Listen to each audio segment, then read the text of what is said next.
নমস্কার, আমি সোমা। আমার আরও একটি নতুন ব্লগে তোমাদের সকলকে অনেক স্বাগত জানাই। কেমন আছো তোমরা সকলে? আশা করছি খুব ভালো আছো। আজকের এই ব্লগটা কিছুদিন আগেকার। আজকে মঙ্গলবার ছিল আর এখন বাজছিল সকাল 7টা।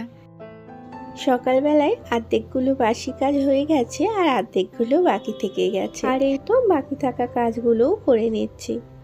বিছানার চাদরটা ভালো করে পেতে নিয়ে বালিশের ওয়ারগুলো পাল্টে দিলাম। কালকেই বিছানার চাদরটা পাল্টেছি, তাই আর বিছানার চাদর পাল্টালাম না।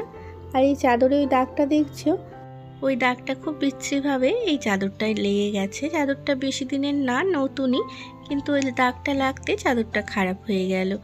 আমার একটা ব্লু কালারের ওড়নার সাথে এই চাদরটা নির্মা জলে ভেজাতে দিয়েছিলাম কাচবো বলে, আর ওই ওড়নাটা থেকে দাগ উঠে ওই সাদা চাদরটার মধ্যে লেগেছে, 2 জায়গায় লেগেছে। খুব বিচ্ছিরিভাবে দাগ হয়ে গেছে। এত লগড়ে ঘষে চেষ্টা করেছিলাম দাগটা ওঠানোর, কিন্তু কিছুতেই আর উঠলো না, ওই দাগটা থেকেই গেল। আর এই তো বিছানাটা গুছিয়ে ঘর দুটো ঝাঁট দিয়ে নিচ্ছি, গুছিয়ে রান্নাঘর আর শোয়ার ঘর। বাকি সিঁড়ি, ছাদ, বারান্দা ঘুম থেকে উঠে ওগুলো ছাদ দিয়ে দিয়েছি সবার প্রথমে। তো তাই আর নোংরাগুলো বাইরে বার করব না, এই রান্নাঘরেই তুলে নেব।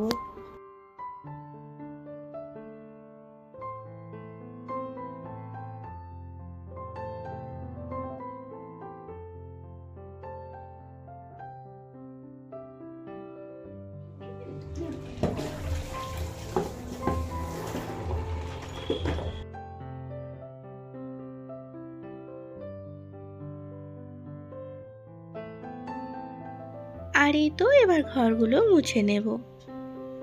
মুছে স্নান টান করে আমাকে আবার এদিক ওদিক আজকে ছুটোছুটি করতে হবে। আজ বললাম না মঙ্গলবার, তো আজ জ্যৈষ্ঠী মাসের প্রথম মঙ্গলবার।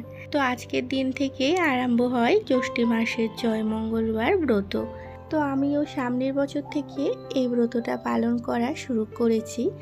আর আমার শ্বশুর বাড়িতে এই জয় মঙ্গলবারের ব্রতটা সব বউয়েরা করে, তো ওখান থেকেই সামনের বছরে শুরু করেছিলাম এই ব্রতটা।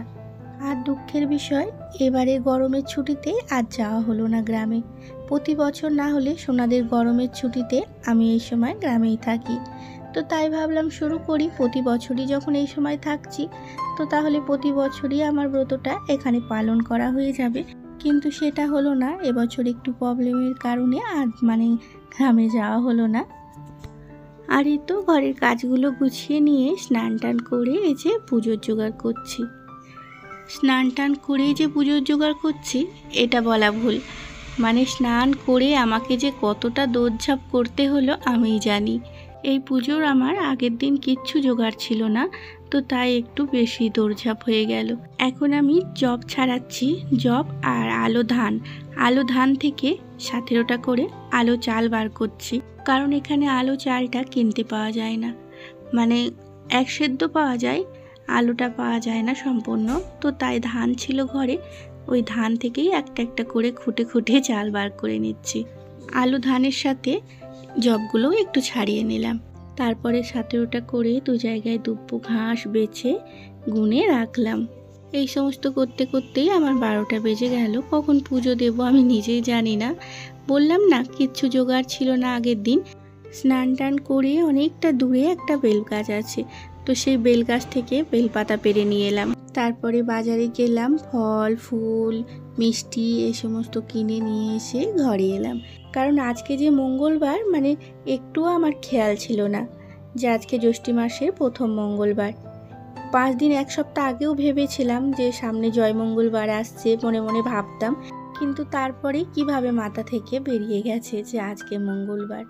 আর এই যে জয় মঙ্গলবারের পুজোটা আমি মাত্র 1 বছরই করেছি, সামনের বছরে, আর সবাইকার সাথে। তো তাই একটু মনে একটু খুঁতখুত করছিল যে কিভাবে করব, কিভাবে ব্রতটা আর কি আমি পালন করব। তো সেই ভেবেই একটু চিন্তা হচ্ছিল কদিন আগে থেকে। আর ভেবেছিলাম এবছরে ছেড়েই দেব, করব না। তো তাই আর অতটা ধ্যান দিইনি কবে মঙ্গলবার আসছে কি হচ্ছে। আর আশ্চর্য ব্যাপার হলো, আমি আজকে 6টায় ঘুম থেকে উঠেছি। একটা স্বপ্ন দেখে আমার হঠাৎ করে ঘুমটা ভেঙে গেল। আমি স্বপ্ন দেখছি জয় মঙ্গলবারের পুজো করছি আমি ঘরে। তো তো ওই স্বপ্নটা দেখে হঠাৎ করে আমার ঘুমটা ভেঙে গেল। তো তারপরে ফোনটা দেখছি আজকে মঙ্গলবার। তো তাই আমার মনে হলো যে আমি আর ব্রতটা ছাড়বো না, ব্রতটা পালন করব। ঠাকুরও হয়তো তাই চাই। তো তাই সকালবেলায় আবার ফোনে দেখে পুজো করাটা শিখলাম, মানে কি করে জয় মঙ্গলবারের পুজো করে। আর সামনের বছর তো আমি খিলি বানানোটা শিখেছিলাম, কি করে খিলি তৈরি করতে হয়, ওই যে জব আর আলো চাল দিয়ে। তো সেই আলো চালই ধান থেকে তখন দেখলে ছাড়িয়ে নিলাম, আর জব ছাড়িয়ে খিলি বানিয়ে নিলাম।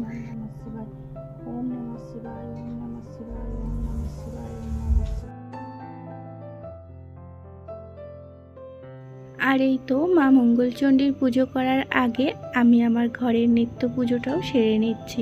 সকালে যোগাযাতি করতে করতে সব জিনিসের আর নিত্য পুজো আমার করা হয়নি। তো তাই সবার প্রথমে আগে আমি আমার ঘরের নিত্য পুজোটাই সেরে নিচ্ছি।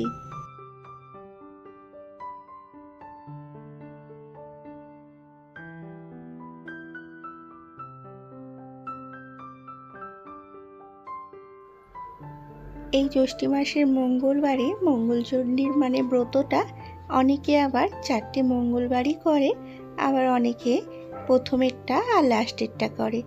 তো আমাদের গ্রামে প্রথমেরটা আর লাস্টেরটা আমরা করে এসেছি।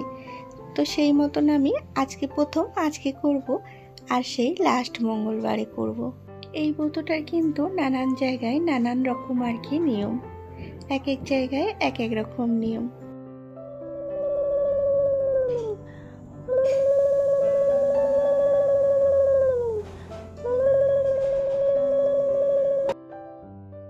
আর এই তো নিত্য পুজোটা করে নিয়ে মা মঙ্গলচণ্ডীর নামে একটা ঘট স্থাপিত করলাম। আমার কাছে কোনো চিত্রপট নেই, তো তাই আমি ঘটেই মা মঙ্গলচণ্ডীর পুজো করছি। ঘট স্থাপিত করা হয়ে গেছে, এখন এসে এক এক করে আরতি করে নিচ্ছি।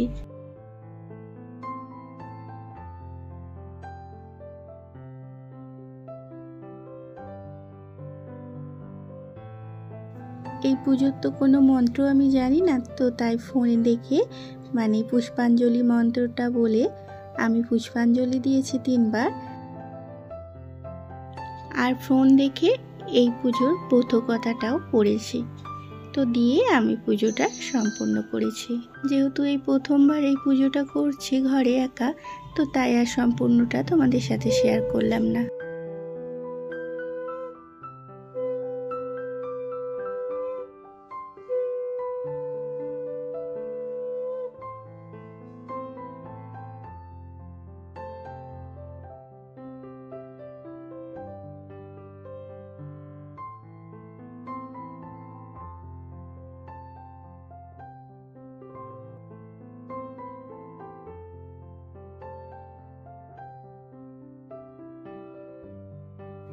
আর এই তো পুজো সম্পূর্ণ করে যে খিলিটা আমি আমার জন্য বানিয়েছিলাম, তো সেই খিলিটা থেকে জব আর চালটা বার করে এক টুকরো কলা নিয়ে ওটাকে দাঁতে না ঠেকিয়ে আর কি গিলে খেলাম।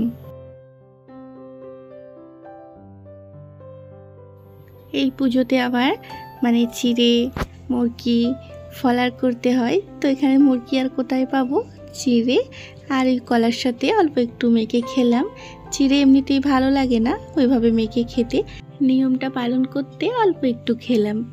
দিয়ে এই যে রান্না বান্না চাপিয়েছি, ভাত হলো, সবারকার তরকারি ভাত হয়ে যেতে অল্প করে লুচি ভেজে নিচ্ছি। আর আমার সোনারা বসে আছে ভাত না খেয়ে দুপুরবেলা লুচি খাবে, ওই জন্য আরও তাড়াতাড়ি দুপুরবেলাতে লুচিটা ভাজছি। এখন বৈকাল 5টা বাজছে, ঘরের সমস্ত কাজ গুছিয়ে নিয়ে এসে আমি এবার একটু খেয়ে নেব। সেই দুপুরবেলায় 2 চামচ মতন চিড়ে মাখা খেয়েছি, মানে নিয়ম রাখতে। তো চলো আজকের মতন ব্লগটা এখানেই শেষ করছি। সারাদিন কি করেছি সবটুকুই তোমাদের সাথে শেয়ার করে ফেলেছি, আর এখন ভীষণ আলান্ত হয়ে গেছি, তো আর ব্লগটা বাড়াচ্ছি না, এখানেই শেষ করলাম। ভালো লাগলে একটা লাইক দিয়ে যেও, আর তোমরাও ভালো থেকো, সুস্থ থেকো। দেখা হচ্ছে নেক্সট ব্লগে।